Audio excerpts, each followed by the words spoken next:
we're gonna throw some horsepower at this thing. Not that it really should have it for what it is, but I'm guessing we're gonna give it a solid 100 horse. Now, you might be asking, there's no way you're gonna get 100 horsepower out of a set of headers and a carburetor. Well, that's where you're wrong, because not only are we gonna do that, but we got some fresh spark plugs, and I meant to put 8 new plugs in, but clearly I forgot to put the quantity 8 when I ordered those, so we'll put 1 in. Here's my theory. This motor sat for how many years? Who knows how long it sat before I got it. I believe Kevin said the motor sat for 3 years. Who knows how long it sat before then. But now with headers and a carburetor, you would probably get 40 horsepower extra. You'll get a little better throttle response out of that Holly for sure. The timing corrected, new spark plugs, new wires, headers, just a good solid tune-up, you know. No, that's not what I want to say. Now, we don't know how long this motor sat. I know it sat at least 3 years before Kevin got it. Who knows how long it sat before he got it? And we all know cars usually sit for a while when Kevin gets them. So, by my calculations, that probably dropped the factory horsepower by a solid 60, and a decent set of shorty headers with a good Holly carburetor should give us 40. So hopefully, you know, we'll even it out. We'll get about 100 back. So factory they came with 300 horse. We'll have, in factory they probably came with 300 horse. I'll take it. Hopefully it runs better and steers better. That's the important thing. And I've learned a whole lot about steering with this. And I've ripped the factory gearbox from the frame twice now. Well, that's not gonna work because this pitman arm goes that way for a push-pull type steering with a drag link on that tire. Well, now since I'm running the Y-link, I can't just turn that pitman arm. The four-wheel drive steering boxes on a square body only have the notches right there with a bolt on the end. What most people use is we could use a Ford steering box or a two-wheel drive Chevy square body steering box. Now I immediately went to O'Reilly's because I need this gearbox like yesterday, and was looking. I was going to purchase one, nobody had one, and then I started looking at the pictures closely. Turns out, the old Cadillac, and I should have known this, but the Cadillac runs a GM two-wheel drive steering gearbox. And the new ones only had 3 bolts, as does this one. So turns out that's the gearbox we actually need. No way around it, other than reinforcing that with some like grade 80 bolt to prevent them from shearing off. But the real solution is going to be the hydro assist ram. Basically that bolts to our axle and it'll clamp onto our tie rod, which we'll be changing that out. And that will assist and take off all the pressure and stress of the gearbox, because the power steering fluid from the gearbox will also supply it to that. We'll basically push and pull the tie rod end, and then the gearbox will push and pull the knuckles on each end. So it should help us out, I hope. But with that being said, let's go ahead and throw some new parts at this thing. I think I'm going to start with the carburetor and then the headers, because those are going to be a pain in the ass. So I just soaked the header bolts with PP Blaster, let those sit for a minute, and I'm like, oh, I'll change out the spark plug wires real quick. And immediately I just went to go barely move this. This plug wire wasn't even doing anything. There's 12 horsepower right there fixing that. That's probably where my slight miss was coming from. I'm going to do these one by one just so I don't get those mixed up. Alright, so after a day of thinking, you know, I told you guys we're going to throw some horsepower at this thing. Well, things are going really well. As you can tell, we got the forklift, we're pulling the hood off, and we're pulling the motor out. I know, I'm crazy for doing this, but it's got to happen for 3 reasons. Reason number 1, I went to go put the headers on snapped 3 of the bolts off. 2 of the bolts were already broken. So that means I got 1 left holding the header on, or the manifold I should say. They're snapped halfway on the manifold, so I can't slide the manifold off anymore. So the motor's got to come out so that manifold can slide off. Second reason, it's so violent with these 513 gears and the angle that the transmission is in line with the transfer case. It's just not going to work. I'm afraid it's going to snap the tail shaft of the transmission off by the angle and the torque that's on everything now. So that means we got to redo the motor mounts to the frame. Also the headers, I bought those for clearance issues because it hits the frame and we can't straighten the motor out without putting a set of headers on it. By doing that, it also runs into the steering now again, so we got to redo the steering again. So got my good buddy Cody here. We're gonna pull a motor out again real quick. Fire down on the fork.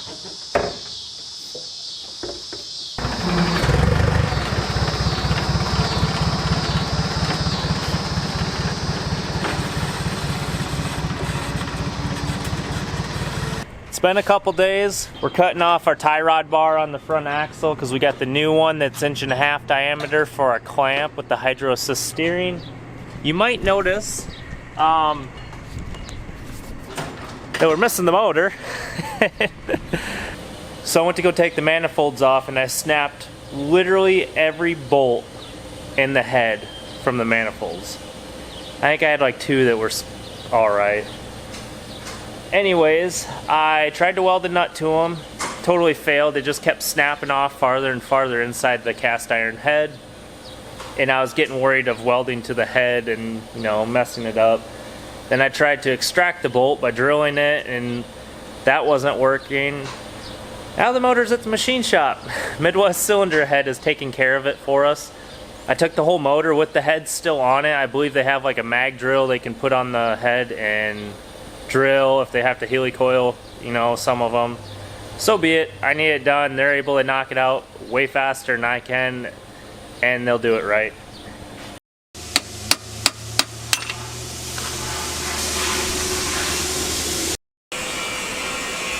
So we had to upgrade this bar to 1.5 inches because our hydraulic ram clamp is machined for exactly 1.5 inches. Basically this clamp's around there. This ram welds to that clamp and then it'll weld to the frame. What that does is it allows us to still remove this bar if we ever need to access, you know, where our gears are and the axle, and rather than just, we could have welded it directly to this, but I figured as many times as I'm going to break this car probably, it's probably best if we can unbolt stuff. So with that being said, let's go ahead and weld our tie rod ends into this new bar and get it in the car. This helmet, you gotta make sure it's on. You know how many times I've looked right at it and like, oh, yep, it's not working. Good helmet otherwise.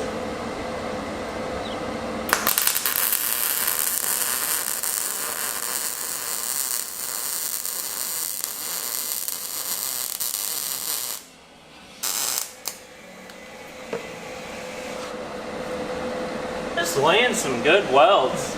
This Eastwood welder is definitely impressing me. Quick update. We been missing some metal on the car because we were in a rush that time before the pull. Got that cut out. We gotta go ahead and weld everything up. The hitch was sticking out from the back of the car that much. And now we went ahead and we cut it off and got it slid all the way up. For truck pulling, your hitch height has to be 26 inches off the ground. We were at like 22. Now we're right at like 27 inches to the center of the hitch. But once we slide a hitch in there and have our spindle or whatever, it'll be a little bit lower. So that's better. Also, that will also help us hopefully wheelie. We got the motor mounts cut off because, like I said, we're putting the headers on so we can get the motor straight. So we're still waiting on our motor at the machine shop. We got our gearbox tore apart here. We got to get that cap off, and we got that cap off. So we got that cap off so that way we can go ahead and drill and tap this for our hydro assist steering. Bought a cheap little kit with a drill and a tap there. Get that knocked out. And also transmission. We're also upgrading our trans lines to AN fittings, which basically instead of running hard line, it's your rubber braided line. Just makes it easier to remove them and install them when the trans is getting put in and out of the car. Also, the way it was before, I had like hard lines and rubber lines on there with just hose clamps on it. Sometimes the pressure can blow the hose clamp right off, especially if the line doesn't have a rib on it or anything to hold the hose onto it. So, much needed upgrade there.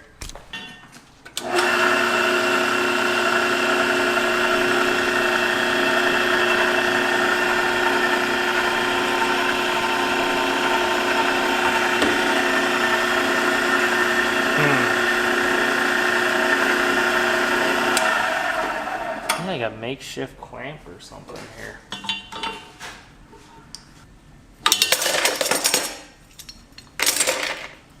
All right.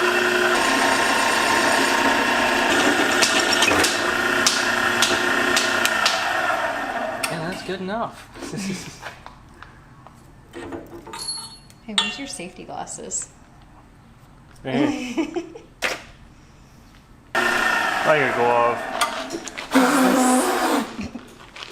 Is this the point where we add the disclaimer, like, don't do this at home, folks?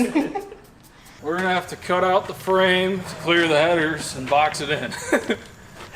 Oh, good. Some days add another 4 hours of work. it's fine. We got one more day before the truck full. Yeah, pull the motor back out and put it back in at least 2 more times. Some days I think it'd be easier to build a car from scratch than try and making something like this work, but we're gonna get it done. We're gonna pull the motor back out for 100th time. Cut the frame, box it in a little bit. Hopefully we can get enough clearance to get this motor to shift to the passenger side so that way our transmission is in line with the transfer case. Because that's the whole reason really why we've been doing this. And to still, you know, have steering that works also. But let's go ahead, pull it back out. Yeah, and we're gonna have to build a new transmission crossmember, probably the way it looks. Oh, good. Yeah. Add that to the list of things to do.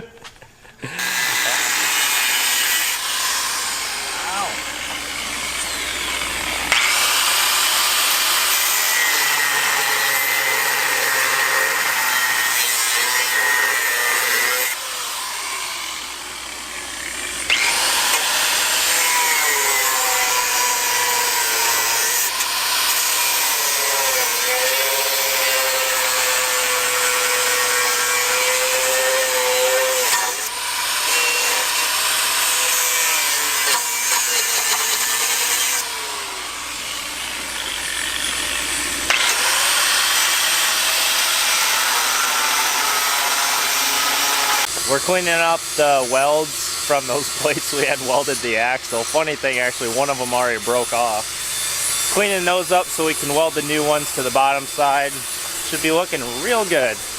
We got the frame getting cut. We should be able to clear the headers because we're narrowing up the frame 2.5 inches and boxing it in. Should really be stronger than what it was, even though we're removing some. One, because we're using thicker plate and the GM welds were trash on there, so should be an improvement. Set the motor back in here shortly. While that's going on, I'm over here on the welding bench getting ready to tack up our traction bar mounts that Cody made for us. Need a little bit of massaging since the plasma didn't cut the greatest. But such is life.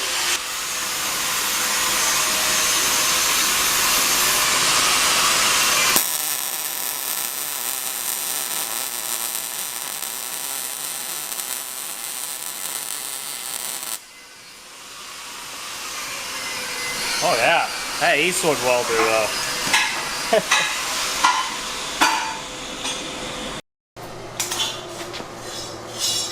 We got those fancy things all finished up.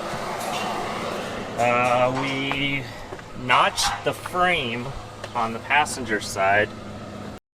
So now we're working on cutting plates out to box that in. Cody's welding it in. Should be stronger than factory. Or more of a reason to fold in half.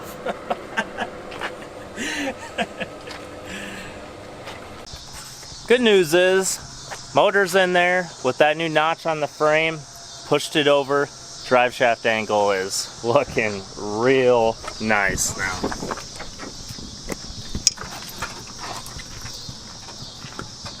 So, a little bit of an angle on there, but still not bad.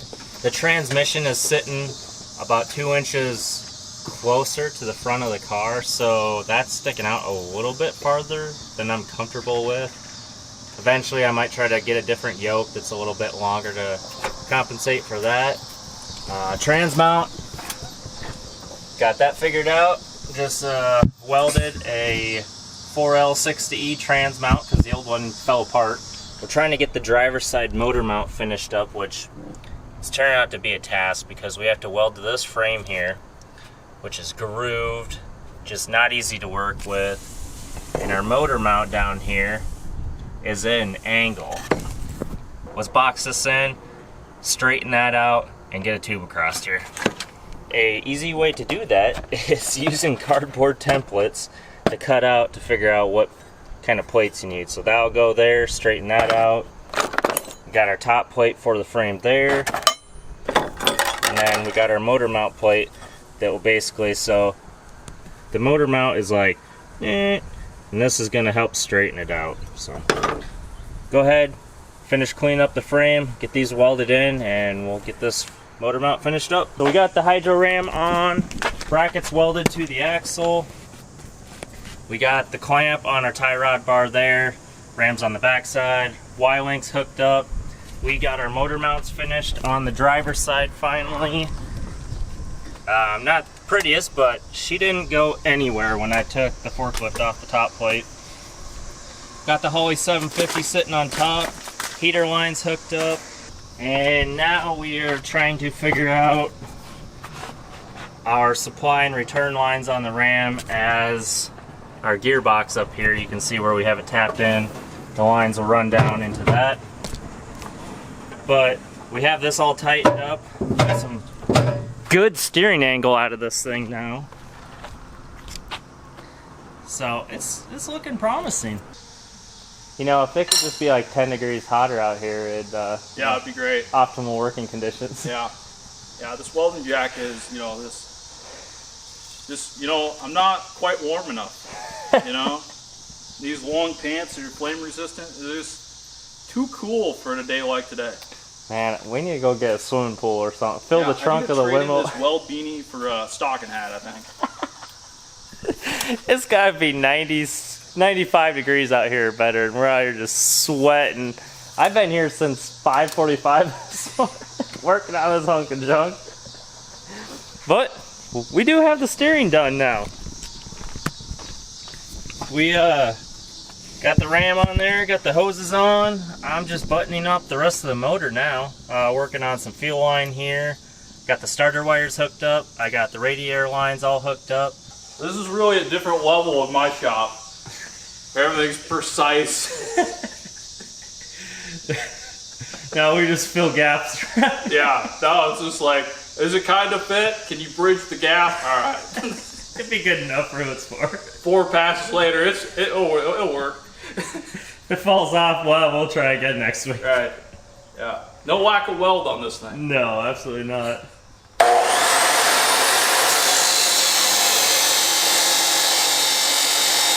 Well, we do know we have 10 pounds of welding wire on this thing because we.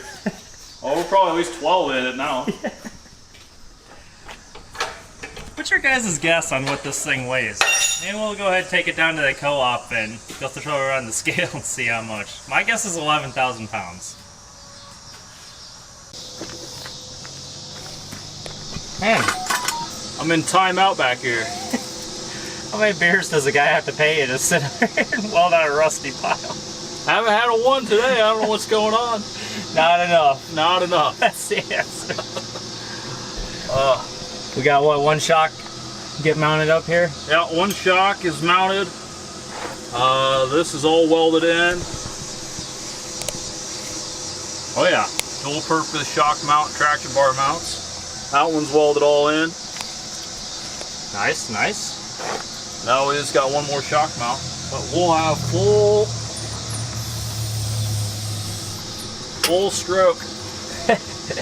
No bottoming out the shock when we bolt on, or when we hook up 30,000 pounds to the back of this thing. Right. We actually got curved plates to go around our tube, unlike the first go around. I see Zach must have cut my brake line mount off. I did. He didn't finish that one. Cody's back there. I'm up here working. I just finished up the power steering lines. As per usual, it's the morning of the truck pull and still got a couple things to do. We got to fire up last night. Obviously, we know the motor runs. Started putting power steering fluid in it. Started putting trans fluid in it. Topped those off. Started putting radiator fluid in it. And well, it had a hole in it, so it just started pouring water right on the ground. Luckily, my other pulling truck, I pulled the radiator out of that since it was already, I don't have a motor in it. We got that sitting in there. I got to hook up the trans lines, go get a couple fittings, make that work. Should be good. I had some makeshift electric fan because the new one I bought has those, you know, those push-through connectors on the radiator. Can't reuse those, and I don't have another set, so that makeshift with plumbing wire and a little Ford Escape fan mounted inside of a shroud from a who knows what. It worked for the day. I'm not too concerned because we're going from that like 2-core radiator to a 4-core radiator, so, and it's a lot bigger than this one. I don't think overheating is going to be our issue. We don't run the thing long enough at the truck pull. It's literally fired up, back it off the trailer, wait 3 hours, go to the pole, probably pull it 50 feet, back on the trailer. So not too bad there. We got the tilt bed hooked up. I had another truck sitting on that. We got it unloaded. Of course, the battery's dead on the trailer, so now I gotta go run into town and buy a new battery for that. I tried to charge it, came back the next day, it was boiling out of the top of the battery, so that one's clearly ruined. Cody hasn't quite showed up yet. We ended up leaving last night, I think, at like 12:30, 1 o'clock. And I got here at 6 this morning. But we really got to finish up a cross member underneath the motor since that never got done. He did knock out the traction bars and he got the shocks mounted up. So there we go. We got some proper mounts. Oh, I see. That works. So you guys might notice that the limo's on the trailer now.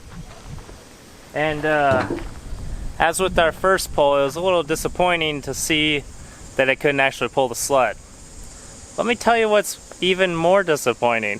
When you go the second time to pull the sled and you still can't pull the sled. Fired up the car, turned it around, like, you know, just checking everything out, revved it up. I got a new carb on it.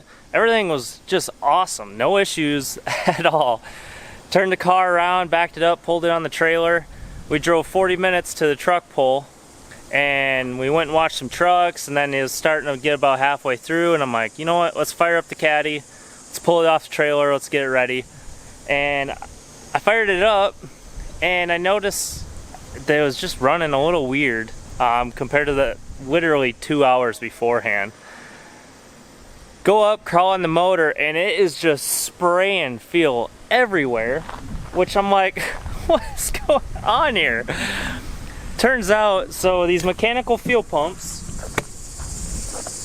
have what they call like a weep hole on them. And there's the diaphragm, and you know, this is pumping, it needs to send the air out somewhere, so the air comes out of these weep holes here. Well, mine was spraying fuel out of that hole onto the belts and the fan of the car, in return sending fuel all over the place. Now, why didn't it do it that morning? Why hasn't it done it any other time? It's beyond me. That's my luck. But so we've been waiting all week. We finally got a new pump in. We got the rest of the 7 spark plugs in, so I can finish changing those out. We had issues with the oil pressure line. It's one of those little plastic ones, is just aged and cracking. Got a new one of those. Make sure we got oil pressure to this rig. Well, there you have it. That's gonna wrap it up for this week's episode. There was a lot going on, and unfortunately we didn't get to an event with this one. Still leaking some power steering fluid out of the fitting on the back of the pump. I've ordered 2 of them. Both of them have been the wrong style fitting for it, unfortunately. Hopefully it shows up here this weekend so I can go take it out and do something with it, hook it up to my loader, hook it up to my truck or something. But for the most part, a little fine tuning. I gotta throw a timing light on it. It's way out of whack. Idle's sitting high because it was on my race car with the big cam, so we got just little fine tuning parts now. So for sure we got just a very small bit of work compared to what we've done in the last week. But as always, thank you guys for watching. Hope you enjoyed all the build progress on this car. So with that being said, tune in next week. I promise we're taking this off the trailer and we're gonna do something with it. You know, given my luck doesn't continue with this car and random things, just maybe the motor falls out. I don't know, but as always, thank you guys. Hit that like button, hit the subscribe if you like what you're seeing. I've never really tackled anything 4x4 in my life, so this is a whole new experience for me. But I'm loving it. I can't wait to actually take this out. So, see you guys next week.